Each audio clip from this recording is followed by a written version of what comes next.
রাজবাড়ীর দৌলতদিয়া ফেরিঘাটে আবারও পদ্মা নদীতে পড়ে গেছে একটি যাত্রীবাহী বাস। শুক্রবার সকালে ৭ নম্বর পন্টুনে এই ঘটনা ঘটে। তবে তাৎক্ষণিকভাবে কোনো হতাহতের খবর পাওয়া যায়নি।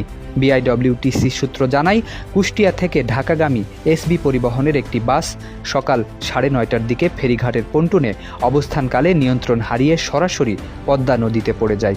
দুর্ঘটনার সময় বাসটির চালক ও সহকারীকে উদ্ধার করা সম্ভব হয়েছে।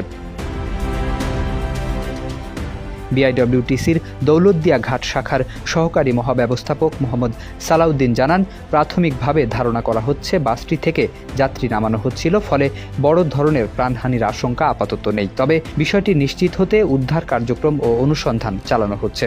ঘটনার খবর পেয়ে প্রশাসনের কর্মকর্তারা ঘটনাস্থলে ছুটে গিয়েছেন। উল্লেখ্য, একই ফেরিঘাটে গত ২৫শে মার্চও একটি ভয়াবহ দুর্ঘটনা ঘটেছিল। সেদিন কুষ্টিয়ার কুমারখালী থেকে ঢাকাগামী একটি যাত্রীবাহী বাস ফেরিতে ওঠার সময় নিয়ন্ত্রণ হারিয়ে নদীতে পড়ে যায়। ওই ঘটনায় ২৬ জনের মরদেহ উদ্ধার করা হয়েছিল। সে ঘটনার কয়েক মাসের মধ্যেই আবারও একই ঘাটে বাস নদীতে পড়ে যাওয়ায় নতুন করে উদ্বেগের সৃষ্টি হয়েছে।